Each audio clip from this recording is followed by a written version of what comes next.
Okay, so the first thing I did was I brought my portrait into Lightroom to um, to edit it here first because it looks too dark, and I want to have some control over what it looks like going in, and I'm trying to make it look a little more like um, this demo that I'm working off of. So this is a demo from a guy who used this portrait to create a tintype, and I just kind of, what I did was first I cropped it, and I made it more of a kind of shoulder shoulder up, from the shoulders up, and maybe a little bit wider. That's fine. And I clicked done. So there's the crop. Now the background, in my opinion, is too dark. The hair and the background kind of blend together, and I wanted to set that apart, just like there's light in this guy's hair. I wanted it to be, I wanted to set apart the background and the figure. So the first thing I did was I tried to see about the exposure. So I moved the exposure up a little bit, which is better. It works because it made the whole thing a little bit brighter. You can start to see the hair, a little bit of the highlights in the hair a little bit, but it's starting to get too bright in the face. So I'm going to stop right there, right there. So, and I'm actually going to take a brush. Actually, first I'm going to do highlights. I'm going to take a brush, and I am going to move the highlights up just a little bit.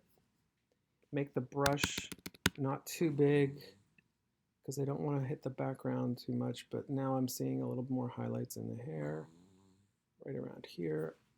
If you want, you can zoom in a little bit and just get part. So you want a little bit of texture in your hair. It doesn't have to be a brand new sort of highlight hairdo, but also what I did was brought up the highlights just a little. Actually, I'm not noticing that much, but a little bit. Makes it stand out a little bit more. And I'm going to go back to the basic panel, and just overall, I'm going to zoom out first. Overall, I'm going to bring up the shadows a little bit. So now you're seeing a little bit more difference, and the hair is getting too much now. So I brought up the shadows. I'm going to go back to the brush. I'm going to tone down the highlights in the hair because that was too much. So the first thing I think you should do then is to go and bring up the shadows to make the background and the hair a little bit brighter, and then increase the exposure like I did up here, and maybe just leave the highlights alone. But it's really going to depend on your own picture. And what your goal should be, though, is to make the background a little bit grayer, so not so black. And make your hair separate from the background, so make it clear where your hair is and where the background is. That's the object. Okay, so you can also bring out the shadows in the brush. Okay, that looks a little too much. You want it to look natural. Okay, other thing I did is a little secret that is also in the brushes. If you click a brush, actually let me go back, click a brush, and at the top, well, I'm going to click a new one, and at the top it says custom. And right here, I want to tone this down. It's a little shiny, and I want to tone this down a little bit, but I don't want it to be dull. Like, I don't want it to be darker. I want it to be sort of less shiny. So what I've done is I've gone to the custom, and they have these presets here, which I don't use a ton, but I think they're handy sometimes. So Soften Skin actually worked pretty well to get rid of the shininess, and I thought that was pretty effective. So I used it on my forehead and in my under my eye, and even in here, and everything just looks a little bit smoother. I might look a little bit younger. That's not a problem.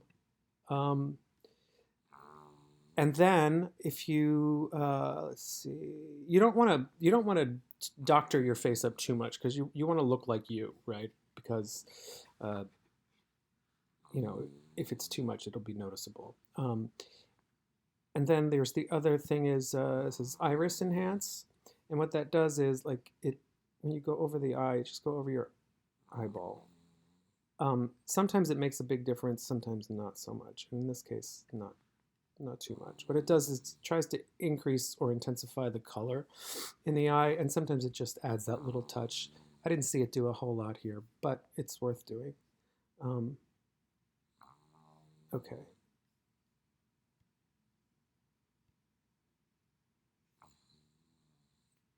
Oh, I changed it to iris enhance. Oh, okay. I needed a new brush for iris enhance. So I'm going to do the soften skin. I'm going to hit a new brush.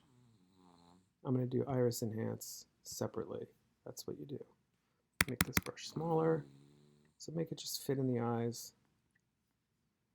And like I said, I don't know if this is doing a ton of difference, but I just figured I'd try it.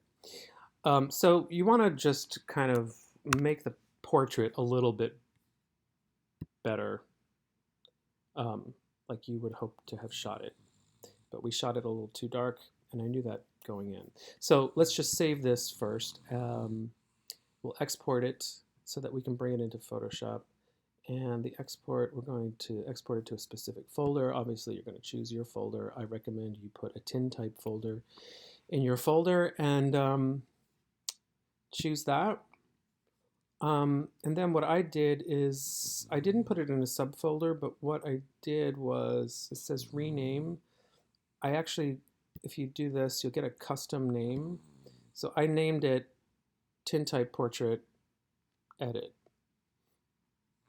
And then you want to go down here. Where is it? The type of file. Where did it go? File settings, image format. Okay, so you'll save it to JPEG. You'll put it at 100, just like we usually do. And then I'm going to put it. Oh, okay. Well, I've done this already, so I'm going to overwrite it. Actually, I'm going to skip it because the first one I did is better. But anyway, that's how you should kind of edit your portrait first.